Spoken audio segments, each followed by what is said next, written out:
ముఖ్యమంత్రి చంద్రబాబు కాసేపట్లో మైదుకూరులో స్వచ్ఛ ఆంధ్ర స్వచ్ఛ దివస్ కార్యక్రమాన్ని ప్రారంభించనున్నారు. ఇక మరింత సమాచారం మా ప్రతినిధి మురళి ప్రత్యక్ష ప్రసారం ద్వారా అందిస్తారు. ముఖ్యమంత్రి చంద్రబాబు మరి కాసేపట్లో వైఎస్ఆర్ జిల్లా మైదుకూరు పర్యటనకు రానున్నారు. కూటమి ప్రభుత్వం అధికారంలోకి వచ్చిన తర్వాత తొలిసారిగా ముఖ్యమంత్రి హోదాలో చంద్రబాబు మైదుకూరుకు రానున్నారు. మరి కాసేపట్లో మైదుకూరు మున్సిపాలిటీలో స్వచ్ఛాంధ్ర స్వచ్ఛ దివస్ కార్యక్రమాన్ని ఆయన లాంఛనంగా ప్రారంభించనున్నారు. అందుకంటే ముందుగా స్వర్గీయ ఎన్టీ రామారావు 29వ వర్ధంతిని కూడా మైదుకూరులోనే నిర్వహించున్నారు. అందుకోసం అన్ని ఏర్పాట్లు కూడా ఘనంగా జరిగాయి. ప్రస్తుతం మన దగ్గర జిల్లా ఇన్ఛార్జి మినిస్టర్ సవితమ్మ గారు, అదేవిధంగా శాసనసభ్యుడు పుట్టా సుధాకర్ యాదవ్ మన దగ్గర ఉన్నారు. వారిని అడిగి మరిన్ని విషయాలు మీరు చెప్పండి. చెప్పండి, ఈరోజు ముఖ్యమంత్రి గారి పర్యటన ఏర్పాట్లు ఏ విధంగా సాగుతున్నాయి? ఈరోజు మన ముఖ్యమంత్రులు మా మైదుకూరు రావడం అనేది మా అందరి అదృష్టంగా భావిస్తున్నాము. ఎందుకంటే నందమూరి తారక రామ గారు 29వ వర్ధంతి మన ముఖ్యమంత్రి చేతుల మీదుగా ఈరోజు మైదుకూరులో చేసుకోవడం అనేది మేము కని వినేరు రీతిలో నిలబడిపోయేటటువంటి రోజు ఈరోజు. దీని మూలంగా సార్ వస్తున్నారు. మాకందరికీ చాలా సంతోషంగా ఉంది. అన్ని ఏర్పాటు చేయడం జరిగింది. మా సమస్యలు కూడా మా నియోజకవర్గ అభివృద్ధి కోసము సార్ దృష్టి కూడా తీసుకుపోతాము.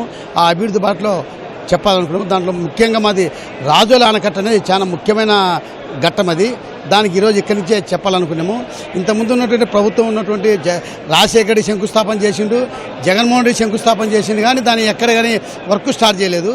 ఇప్పుడు మా నాయకుని ద్వారా మేము చేయించుకుంటే మాకు 92,000 ఎకరాలు ఇరిగేటెడ్ డెవలప్ అవుతుంది. రైతులకు ఒక సంవత్సరానికి మినిమము 300 కోట్లు ఆదాయం వస్తుంది. దానికోసం ముఖ్యంగా దాని ప్రణాళికతో సార్తో ఇక్కడ మాట చెప్పాలనుకో. అది కాకుండా మా నియోజకవర్గంలో ఇంకా చాలా అభివృద్ధి ఉంది. అభివృద్ధిలో ఎందుకంటే మాది ఇంతకుముందు మున్సిపాలిటీగా ఉన్నది, కొత్తగా మున్సిపాలిటీ అయింది. దాంట్లో అభివృద్ధి అనేది ఎక్కర్లేదు. అందుకు స్వచ్ఛాంధ్ర స్వర్ణాంధ్ర ప్రోగ్రాంలో మొట్టమొదటిసారిగా మా మైదుకూరులో ఇనాగ్రేట్ చేయడం అనేది మా మైదుకూరు ప్రజల అదృష్టము, మా అదృష్టంగా మేము భావిస్తున్నాము. అదే రకంగా సార్ వచ్చిన దానివల్ల మా మైదుకూరు అంతా అభివృద్ధి అవుతుందని చెప్పి మేము మా నాయకులు మా కార్యకర్త అందరూ కలగంటారు. ఆ కళ నెరవేరుతుందని చెప్పి మేమందరూ ఆశిస్తున్నాము. ఖచ్చితంగా సార్ కూడా వచ్చిన తర్వాత హామీలు కూడా మాకు చేస్తానని చెప్పి మేము మా ప్రజలు ఆశిస్తున్నారు. అది కాకుండా ఇక్కడ కార్యక్రమాలన్నీ ఈ సుమారు ఇప్పుడు ఇక్కడ 12:30కు ఇక్కడ వర్ధంతి కార్యక్రమం అయిపోయిన తర్వాత అదే రకంగా స్వర్ణాంధ్ర స్వచ్ఛాంధ్ర ఆ ప్రోగ్రానికి కూడా 2:30 గంటకు హై స్కూల్ దగ్గర అక్కడ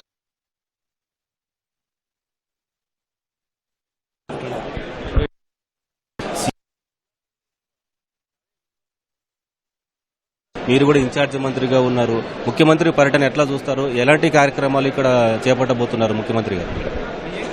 ఈరోజు మొట్టమొదటిసారిగా కడపకు వస్తున్నారు సార్ మాన్యశ్రీ ముఖ్యమంత్రి చంద్రబాబు నాయుడు గారు. అదేవిధంగా సూర్యచంద్రులు ఉన్నంతకాలం మరవలేని నాయకుడు, బడుగు బడిహీన వర్గాల కోసం అహర్నిళ్లు కష్టపడిన తెలుగుదేశం పార్టీ వ్యవస్థాపకులు నందమూరి తారక రామారావు గారి 29వ వర్ధంతి కూడా ఇక్కడే జరుపుకుంటున్నాం. తర్వాత స్వర్ణాంధ్ర స్వచ్ఛాంధ్ర కార్యక్రమంలో పాల్గొంటున్నాం. ప్రజలు ఈ మొదటిసారిగా కడపకు రావడం, వాళ్ళు ఏ నమ్మకంతో అయితే ఎన్డీఏ ప్రభుత్వానికి చంద్రబాబు నాయుడు అవుతానే ఈ రాష్ట్రం బాగుపడుతుందనే నమ్మకంతోనే ఓటేశారు. అదే రాష్ట్రంలో కూడా అభివృద్ధి పనులు పరుగులు పెడుతున్నాయి.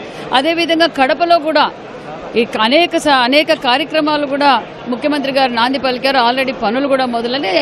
ఈరోజు మైదుకూరుకు కూడా వచ్చారు. ఇక్కడ పరిస్థితులు కూడా, ఇక్కడ స్థల పరిశీలన కూడా పరిశీలించి అన్ని ఏర్పాట్లు సిద్ధంగా ఉన్నాయి. ముఖ్యమంత్రి గారి కోసం ఆ ప్రజలు, కార్యకర్తలు అందరూ, నాయకులందరూ ఎదురు చూస్తున్నాం. రాష్ట్ర స్థాయి కార్యక్రమాన్ని ఈ మైదుకూరులోనే ప్రవేశపెట్టడానికి కారణం ఏమనుకుంటున్నారు? అలాగేం లేదు సార్, అన్ని చోట్ల పెడుతున్నారు. ముఖ్యమంత్రి గారు ఈ ప్రాంతం అని కాదు, ప్రతి ప్రాంతాన్ని అభివృద్ధి చేయాలన్నదే ముఖ్యమంత్రి గారి ఆలోచన. కడపలో ఈ కడపలో ఇక్కడ ఎవరు చూసినా అభివృద్ధి చేరే అనుకుంటాను. దాన్ని ముఖ్యంగా ఇక్కడి నుంచే స్వచ్ఛాంధ్ర స్వర్ణాంధ్ర ఇక్కడనే ఓపెన్ చేసి ఇక్కడనే అనాగ్రేట్ చేయాలని చెప్పి సార్ నిర్ణయంతో ఇక్కడికి వచ్చారు. దీన్ని ప్రజలందరూ హర్షిస్తారు. ఇక్కడ ఉన్నటువంటి ముఖ్య నేతలు, తెలుగుదేశం పార్టీ ముఖ్య నేతలు చెప్తున్నటువంటి మాట, ముఖ్యమంత్రి చంద్రబాబు ఈ స్వచ్ఛాంధ్ర కార్యక్రమాన్ని, రాష్ట్ర స్థాయి కార్యక్రమాన్ని మైదుకూరులో ఎంచుకోవడం వెనుక ప్రధాన ఉద్దేశం ఉంది. కడపను అభివృద్ధి చేయలేదనే విమర్శను పోగొట్టడానికి ముఖ్యమంత్రి చంద్రబాబు కడప పైన కూడా ప్రత్యేక దృష్టి సారించారనేటువంటి సంకేతాన్ని రాష్ట్ర ప్రజలకు ఇవ్వడానికే ఇక్కడికి వస్తున్నారు. మరి ముఖ్యంగా ప్రతి నెలలో 3వ శనివారం స్వచ్ఛాంధ్ర కార్యక్రమాన్ని రాష్ట్ర వ్యాప్తంగా నిర్వహించడానికి కూడా ఇప్పటికే రాష్ట్ర ప్రభుత్వం ఉత్తర్వులు జారీ చేసింది. ఆ మేరకు పరిసరాలను పరిశుభ్రంగా ఉంచుకోవడంతో పాటు ఇక్కడ ఉన్నటువంటి పారిశుద్ధ్య కార్మికులతో కూడా చంద్రబాబు ముఖాముఖిలో పాల్గొంటారు. అదేవిధంగా నేషనల్ గ్రీన్ క్రాప్స్ ఆధ్వర్యంలో నిర్వహించే ర్యాలీలో కూడా నడక మార్గాన కూడా దాదాపు 1/2 కిలోమీటర్ పైగానే ముఖ్యమంత్రి హోదాలో ఆయన నడక ప్రారంభించే అవకాశం ఉంది. ఉదయం 12 గంటల నుంచి సాయంత్రం 4:30 గంటల వరకు మైదుకూరులోని చంద్రబాబు పర్యటన సాగేటువంటి అవకాశం. ఈ మేరకు అధికార యంత్రాంగం ఘనమైనటువంటి ఏర్పాట్లు చేసింది. దాదాపు 2000 మందితో పోలీసు బందోబస్తు కూడా ఏర్పరిచారు. ప్రస్తుతం మరి కాసేపట్లో కడప విమానాశ్రయం